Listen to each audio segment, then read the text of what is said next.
Hello everyone, welcome back to my channel. It's Terry, and welcome back to another edition of An Orchid a Day.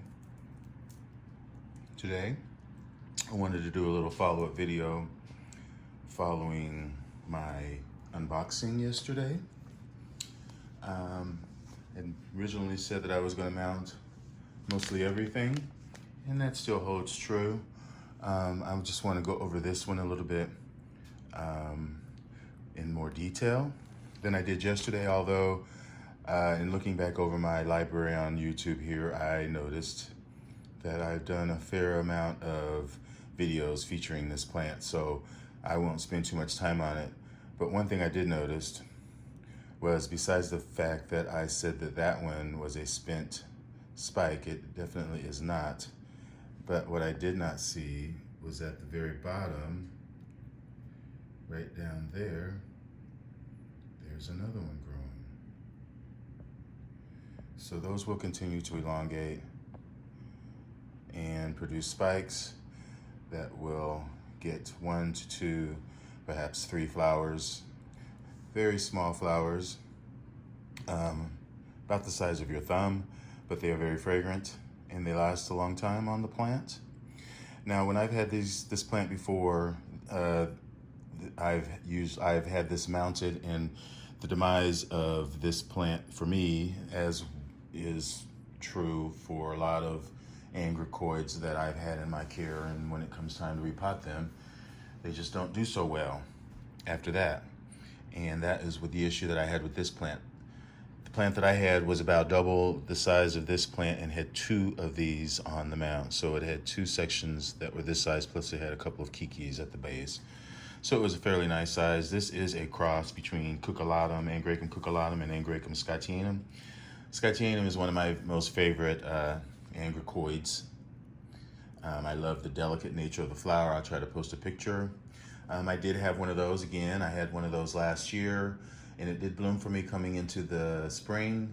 I remember making a video on it and featuring it and showing it when it bloomed, and then I repotted the plant because what it was a plug that still had the original sphagnum moss around it, so I had to get rid of it. And once I repotted it, I just repotted it up in rock, put it in a shady spot outside where it likes it. These plants like a fair amount of light, but dappled light, if that makes any sense. Any sense. They like early sun and late afternoon sun. They don't like the middle part of the day where it's hot, but they can take fair amount of light as long as it does have some shading there. But it likes to be at the top of the trees amongst the leaves there. It gets year-round moisture, a little bit less in the wintertime as it's not growing as much in the winter. But these cucullatum scotianum does bloom, like I said, late winter into spring, which I guess is what this is doing. You can see these nice green root tips, maybe.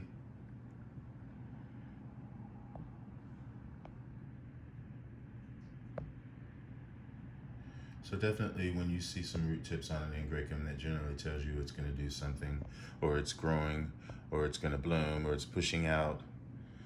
Generally that's an indicator of that. But that's scotianum. It has a flower that's got a long spur that hangs down. It's an upside down flower. Cucullatum, again, it's nicknamed the cow-carrying Angraecum. It is a miniature Vanda looking type. Looks like a miniature Ascocynda, to be honest, or an Anthera. It likes it in the shade. It likes same kind of light as a scotianum, diffused bright light. Likes constant moisture at the roots, but it does like the roots to dry off by night. So they like to be watered early in the day so that their roots are dry at night, to say that twice. And they do like constant breezes, and that's pretty much cucullatum. It's very fragrant. What I was going to do with this plant was I was going to, I'm going to leave it in this media for the time being. I just am so cautious. Again, this is Angraecum Joyce Stewart, and it looks like it's DO. which is diamond orchids. So that's going to stay there. That's just going to hang out in the greenhouse in a nice location. But I wanted to give a little update on my Brassavolas that I got.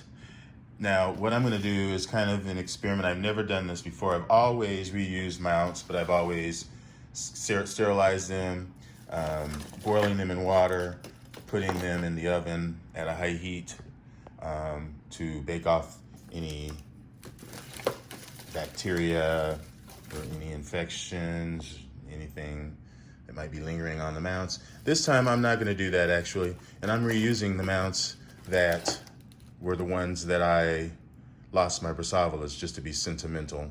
The majority of these are those. You can see that says David Sander. So I will probably match the David Sander that I have and put it on this mount. I'm going to clean all the dead stuff off, don't get me wrong. But I will most likely not sanitize them, and I will mark the tags with some kind of an indicator that these are plants that were put up in, that were mounted on reused mounts, just so that I see if there's any ill effects of that.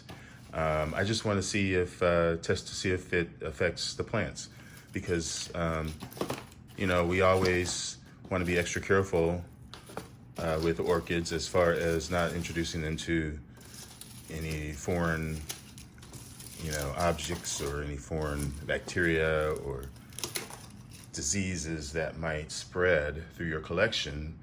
But I just want to see if putting them on reused mounts that aren't disinfected and, you know, cleaned off first will have any ill effects on those.